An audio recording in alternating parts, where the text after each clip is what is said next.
গরম গরম ভাতে বা রুটি পরোটা দিয়ে এইরকম ডাল খেতে অসাধারণ লাগে। তো নমস্কার বন্ধুরা, গোমস হোম কিচেন থেকে আপনাদের সবাইকে আবার স্বাগত জানাই।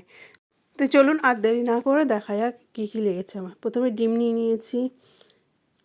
তো এখানে দেখুন আমি মুগ ডাল নিয়ে নিলাম। মুগ ডালটা ভালো করে পরিষ্কার করে নিয়েছি। নেওয়ার পরে আমি একটা কড়াইতে নিয়ে নিলাম। এবার আমি এটাকে ভালো করে ভেজে নেব। এইভাবে নাড়াচাড়া করে ভাজতে হবে। অনেক সময় বেশি হয়ে গেলে কালো হয়ে যায়।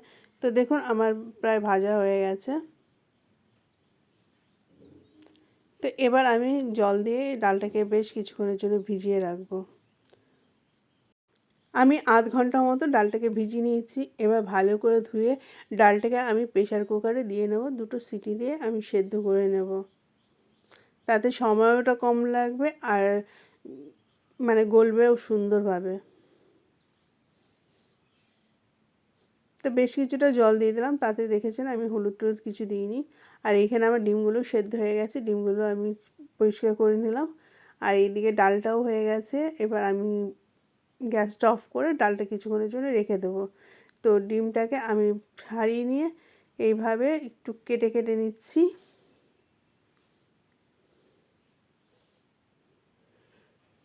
মানে সাইড দিয়ে এভাবে কেটে কেটে নিলে এর মধ্যে যে আমি ডিমটাকে ভাজবো, লবণ হলুদ একটু ভালো লাগবে ডিমটা খেতে। তো এবার ডালের জন্য দেখে নেওয়া যাক আমি কী কী লেগেছে। টমেটো, পেঁয়াজ, কাঁচা লঙ্কা, একটা তেজপাতা নিয়ে নিয়েছি।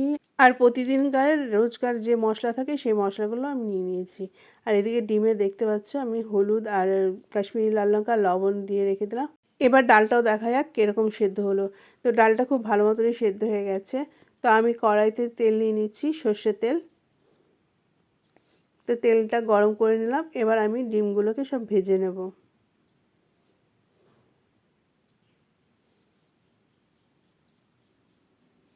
তো ডিমগুলো নাড়াচাড়া করে বেশ সুন্দরভাবে একটা কালার আসবে। হলুদ আর কাশ্মীরি লাল লঙ্কার দেওয়াতে ডিমের কালারটা অনেক সুন্দর হয়।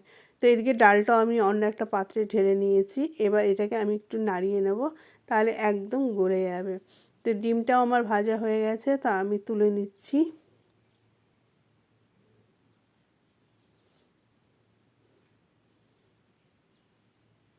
কালারটা দেখতেই পাচ্ছ খুব সুন্দর এসছে। তো এবার আমি দিয়ে দেবো তেজপাতা। একটু নাড়াচাড়া করে নিচ্ছি। নেওয়ার পর আমি দিয়ে দেবো পেঁয়াজগুলো।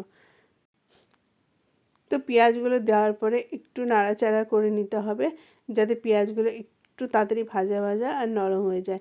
তো এবার আমি দিয়ে দিলাম প্রয়োজন মতো লবণ, দিয়ে দিচ্ছি আদা রসুন বাটা। তো এইভাবে নাড়াচাড়া নিতে হবে। তো আদা রসুনের সাথে পেঁয়াজটা পুরোটাই মিশে গেছে। তো এবার আমি দিয়ে দিলাম মশলাগুলো সব। তো এবার এই মশলাটাকে খুব ভালো করে কষিয়ে নিতে হবে। দিয়ে দেবো সামান্য জল। জলটা না দিলে মশলাটা হয়তো পুড়ে যাবে বা লেগে যাবে, তখন খেতে ভালো লাগবে না। তো মশলাটা হয়ে গেছে, উপর দিয়ে তেল ছেড়ে দিয়েছে। তো এই পর্যায়ে আমি ডালটাকে দিয়ে দেবো। তো ডালটা খুব ভালো করে একটু নাড়িয়ে নেব, যাতে পুরো মশলাটার মধ্যে ডালটা মিশে যায়। তো এবার আমি প্রয়োজন মতো জল দিয়ে দেবো। এখানে খুব বেশি জল দেওয়া যাবে না, যেহেতু ডালটা একটু ঘন ঘন হবে। তো এবার আমি কিছুক্ষণ ঢাকা দিয়ে রাখবো ডালটা ফোটার জন্য। তো বেশ 5 মিনিট পরে দেখো ডালটা সুন্দর ফুটে গেছে। তো এই পর্যায়ে আমি দিয়ে দেবো টমেটো আর কাঁচা লঙ্কা। ডিমগুলো একই সাথে দিয়ে দেবো। দেওয়ার পর আরেকটু কিছুক্ষণ ফুটিয়ে নেব। এবার খুব ভালো করে একটু ডালটা নাড়িয়ে নিতে হবে, যেহেতু ডালটা অনেকটাই গুঁড়ো। আর এইখানে আপনারা স্বাদ মতো লবণটা দেখে নেবেন। আমার একটু প্রয়োজন ছিল, আমি আরেকটু লবণ দিয়ে দিলাম। এবার আমি দিয়ে দিচ্ছি কস্তুরি মেথি পাতা। তো এই মশলাটা দেওয়ার পরে ডালটা আরও একটু বেশি টেস্টি লাগে। তো বন্ধুরা, আপনারা একটু অবশ্যই কমেন্ট করুন যে এই রকম ডাল কে কে খেয়েছেন, বা যারা খাননি অবশ্যই একবার বানিয়ে খাবেন। তো শেষে আমি দিয়ে দিলাম একটুখানি বাটার। আর যাদের কাছে বাটার না থাকবে তারা অবশ্যই 1 চামচ ঘি দিতে পারো। তো এবার সবার লাস্টে আমি ছড়িয়ে দিলাম ধনেপাতা। ধনেপাতাটা দিয়ে একটু নাড়িয়ে নিতে হবে। তো এইভাবেই তৈরি হয়ে গেল ডিম দিয়ে মুগ ডাল। তো বন্ধুরা, আপনারা অবশ্যই কমেন্ট করতে ভুলবেন না এইভাবে কারা কারা খেয়েছেন, আর যদি না খেয়ে থাকেন আজই বানিয়ে নিন। তো এবার আমি একটা অন্য পাত্রে ঢেলে নিচ্ছি। দেখুন কত লোভনীয় লাগছে, আর খেতে কিন্তু অসাধারণ হচ্ছে।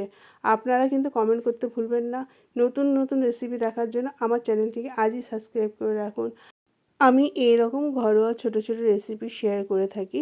তো বন্ধুরা, আপনাদের যদি ভালো লাগে চ্যানেলটি অবশ্যই সাবস্ক্রাইব করে দেবেন।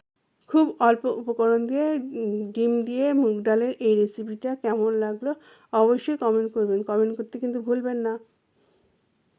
তো বন্ধুরা, ভালো থাকবেন, সুস্থ থাকবেন। দেখা হবে আগামীতে আবার একটা নতুন রেসিপি নিয়ে। এই রেসিপিটা এতক্ষণ ধরে ধৈর্য ধরে দেখার জন্য সবাইকে অসংখ্য ধন্যবাদ।